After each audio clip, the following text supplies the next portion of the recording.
ನಮಸ್ಕಾರ ಸ್ನೇಹಿತರೆ, ಮತ್ತೊಂದು ವಿಡಿಯೋಗೆ ಸ್ವಾಗತ. ಇವತ್ತು ಡಿಪ್ಲೊಮಾ ಮತ್ತು ಪದವಿ ಆದವರಿಗೆ ನೌಕರಿ ಕುರಿತು ಈ ಒಂದು ವಿಡಿಯೋ ಮಾಡಿರುವೆ. ನೋಡಿ ಆನಂದಿಸಿದರೆ ಸದುಪಯೋಗ ಪಡೆದುಕೊಳ್ಳಿ. ಜೊತೆಗೆ ನಮ್ಮ ಚಾನಲ್ ಸಬ್ಸ್ಕ್ರೈಬ್ ಮಾಡೋದನ್ನು ಮರಿಬೇಡಿ. NLC ಉಪ ಕಾರ್ಯನಿರ್ವಾಹಕ ಇಂಜಿನಿಯರ್ ವೇತನ 60,000ದಿಂದ 1,80,000 ರೂಪಾಯಿಗಳವರೆಗೆ. ಬನ್ನಿ ಹಾಗಾದ್ರೆ ಡೀಟೇಲ್ ಆಗಿ ವಿಡಿಯೋನ ನೋಡೋಣ. NLC ನೈವಿಲಿ ಲಿಗ್ನೈಟ್ ಕಾರ್ಪೊರೇಷನ್ ಲಿಮಿಟೆಡ್ ನೇಮಕಾತಿ 2024. ಈ ಕಂಪನಿಯಲ್ಲಿ ನೇಮಕಾತಿಗಾಗಿ ಅಧಿಸೂಚನೆಯನ್ನು ಹೊರಡಿಸಲಾಗಿದೆ. ನೇಮಕಾತಿಯ ಸಂಸ್ಥೆ ಈಗೆಲ್ಲ ನಿಮಗೆಲ್ಲ ಗೊತ್ತಿರೋ ಹಾಗೆ NLC ಈ ಒಂದು ಕಂಪನಿಯಲ್ಲಿ ಆಯ್ಕೆಯಾದ ಅಭ್ಯರ್ಥಿಗಳು ಕಾರ್ಯವನ್ನು ನಿರ್ವಹಿಸಬೇಕು. ಅದು ಉಪ ಕಾರ್ಯನಿರ್ವಾಹಕ ಇಂಜಿನಿಯರ್ ಹುದ್ದೆಗೆ. ನಾವು ಉದ್ಯೋಗ ಸ್ಥಳವನ್ನು ನೋಡೋದಾದರೆ ಅಖಿಲ ಭಾರತ ಅಂತ ಹೇಳಿದ್ದಾರೆ. ಅಂದರೆ ಭಾರತದ ಯಾವುದೇ ಮೂಲೆಯಲ್ಲಿ ತಮ್ಮನ್ನು ಆಯ್ಕೆಯಾದ ಅಭ್ಯರ್ಥಿಯನ್ನು ಹಾಕಿದರೆ ಅವರಲ್ಲಿ ಕೆಲಸವನ್ನು ಮಾಡಬೇಕು. ಇನ್ನು ಹುದ್ದೆಯ ಹೆಸರು ಈಗಾಗಲೇ ಹೇಳಿದ ಹಾಗೆ ಉಪ ಕಾರ್ಯನಿರ್ವಾಹಕ ಇಂಜಿನಿಯರ್. ಇನ್ನು ಹುದ್ದೆಗಳ ಸಂಖ್ಯೆ ಎಷ್ಟು ಏನು ಅಂತ ನೋಡೋದಾದರೆ ಒಟ್ಟು ಹುದ್ದೆಗಳ ಸಂಖ್ಯೆ 4. ಒಟ್ಟು 4 ಹುದ್ದೆಗಳ ಸಂಖ್ಯೆಗೆ ಅಥವಾ 4 ಹುದ್ದೆಗಳಿಗೆ ಆಸಕ್ತ ಅಭ್ಯರ್ಥಿಗಳಿಂದ ಅರ್ಜಿಯನ್ನು ಆಹ್ವಾನಿಸಲಾಗಿದೆ. ಇನ್ನು ಈ ಒಂದು ಹುದ್ದೆಗೆ ಸಂಬಂಧಿಸಿದಂತೆ ಅರ್ಜಿ ಸಲ್ಲಿಸಲು ಬೇಕಾದಂಥ ಶೈಕ್ಷಣಿಕ ಅರ್ಹತೆ ಏನು ಅಂತ ನೋಡೋದಾದರೆ NLC ಅಧಿಸೂಚನೆಯ ಪ್ರಕಾರ ಅಭ್ಯರ್ಥಿಗಳು ಯಾವುದೇ ಮಾನ್ಯತೆ ಪಡೆದ ಮಂಡಳಿಗಳು ಅಥವಾ ವಿಶ್ವವಿದ್ಯಾಲಯಗಳಿಂದ ಡಿಪ್ಲೊಮಾ ಅಥವಾ ಪದವಿಯನ್ನು ಪೂರ್ಣಗೊಳಿಸಿರಬೇಕು.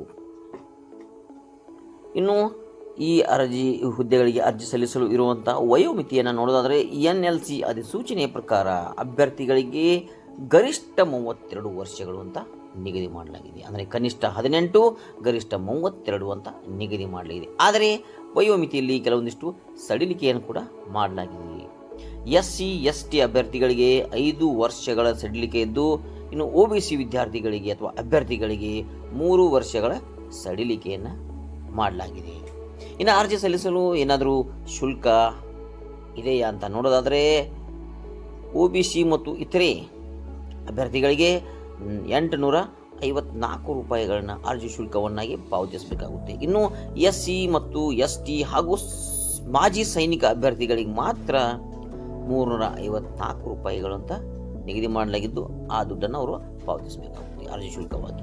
ಇನ್ನು ಅರ್ಜಿ ಶುಲ್ಕವನ್ನು ಪಾವತಿಸುವ ವಿಧಾನವನ್ನು ನಾವು ನೋಡೋದಾದರೆ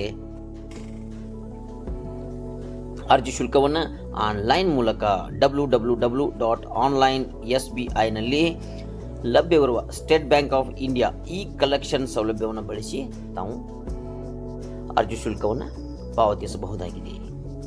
ಇನ್ನು ಅಭ್ಯರ್ಥಿಗಳನ್ನ ಆಯ್ಕೆ ಮಾಡುವ ಪ್ರಕ್ರಿಯೆ ಏನು ಅಂತ ನೋಡೋದಾದರೆ ಅದು ಸಂದರ್ಶನದ ಮೂಲಕ ಆಯ್ಕೆ ಮಾಡಲಾಗುತ್ತೆ ಅಂತ ಅಧಿಸೂಚನೆಯಲ್ಲಿ ಹೇಳಲಾಗಿದೆ.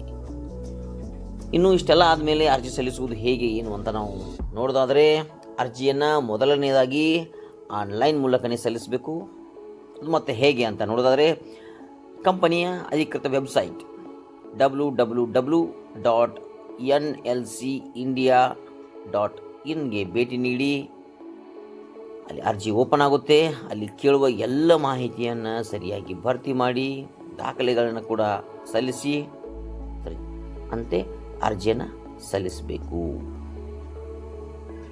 ಇನ್ನು ಆಯ್ಕೆಯಾದಂಥ ಅಭ್ಯರ್ಥಿಗಳಿಗೆ ವೇತನ ಏನು ಅಂತ ನೋಡೋದಾದರೆ ಮಾಸಿಕ ವೇತನ ಅಂದರೆ ತಿಂಗಳಿಗೆ ವೇತನ ಏನು ಅಂತ ನೋಡೋದಾದರೆ ಉಪ ಕಾರ್ಯನಿರ್ವಾಹಕ ಇಂಜಿನಿಯರ್ಗೆ ಆಯ್ಕೆಯಾದಂಥ ಅಭ್ಯರ್ಥಿಗಳಿಗೆ ಪ್ರತಿ ತಿಂಗಳು 60,000 ರೂಪಾಯಿಗಳಿಂದ 1,80,000 ರೂಪಾಯಿಗಳವರೆಗೆ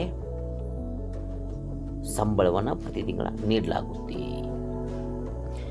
ಅರ್ಜಿ ಸಲ್ಲಿಸಲು ಪ್ರಾರಂಭ ದಿನಾಂಕ ಕೊನೆಯ ದಿನಾಂಕಗಳನ್ನು ನೋಡೋದಾದರೆ ಅರ್ಜಿ ಸಲ್ಲಿಸಲು ಪ್ರಾರಂಭ ದಿನಾಂಕ 2/7/2024 ಅಂದರೆ ಈಗಾಗಲೇ ಪ್ರಾರಂಭ ಆಗಿದೆ. ಅರ್ಜಿ ಸಲ್ಲಿಸಲು ಕೊನೆಯ ದಿನಾಂಕ ಅದು 31/7/2024. ಇನ್ನು ಕಾಲಾವಕಾಶ ಇದೆ. 2 ಡಿಪ್ಲೊಮಾ ಆಗಿದೆ, 2 ಪದವಿ ಆಗಿದ್ದೀರಿ, ಈ ಒಂದು ಹುದ್ದೆಗೆ ಅರ್ಜಿಯನ್ನು ಸಲ್ಲಿಸಬಹುದು. ಯಾರ್ಯಾರು ಇದಕ್ಕೆ ಅರ್ಹತೆಯನ್ನು ಪಡೆದಿದ್ದೀರಿ ಅರ್ಜಿ ಸಲ್ಲಿಸಲು ಎಲ್ಲರೂ ಅರ್ಜಿ ಸಲ್ಲಿಸಿ ಅಂತ ಹೇಳ್ತಾ ಈ ಒಂದು ಚಿಕ್ಕ ವಿಡಿಯೋ ತಮಗೆ ಇಷ್ಟ ಆಗಿದೆ ಅಂದ್ಕೊಂಡಿದ್ದೀನಿ. ಇಷ್ಟ ಆಗಿದ್ದರೆ ಸಬ್ಸ್ಕ್ರೈಬ್ ಮಾಡಿ ಸಬ್ಸ್ಕ್ರೈಬ್ ಮಾಡೋದನ್ನು ಮರಿಬೇಡಿ. ನಿಮ್ಮ ಒಂದು ಚಿಕ್ಕ ಸಬ್ಸ್ಕ್ರೈಬ್ ನಮಗೆ ಇನ್ನೂ ಇದೇ ರೀತಿಯ ಹಲವು ವಿಡಿಯೋಗಳನ್ನು ಮಾಡಿ ಮಾಹಿತಿಯನ್ನು ತಮಗೆ ತಲುಪಿಸಲು ಸಾಧ್ಯವಾಗುತ್ತೆ ಅಂತ ಹೇಳ್ತಾ ಮತ್ತೊಮ್ಮೆ ಕೇಳ್ಕೊಳ್ತಾ ಇದ್ದೀನಿ, ಸಬ್ಸ್ಕ್ರೈಬ್ ಮಾಡಿ, ಬೆಲ್ ಐಕಾನ್ ಕ್ಲಿಕ್ ಮಾಡಿ, ಲೈಕ್ ಮಾಡಿ. ಇದೇ ರೀತಿಯ ಮತ್ತು ಬೇರೆ ಬೇರೆಯ ಉದ್ಯೋಗಕ್ಕೆ ಅಥವಾ ಸರ್ಕಾರಿ ನೌಕರಿಗೆ ಸಂಬಂಧಿಸಿದಂಥ ವಿಡಿಯೋಗಳೊಂದಿಗೆ ತಮ್ಮನ್ನು ಮುಂದಿನ ಮತ್ತೊಂದು ವಿಡಿಯೋದಲ್ಲಿ ಭೇಟಿ ಆಗ್ತೀನಿ. ಅಲ್ಲಿಯವರೆಗೂ ಜೈ ಹಿಂದ್, ಜೈ ಕರ್ನಾಟಕ, ನಮಸ್ಕಾರ ಸ್ನೇಹಿತರೆ.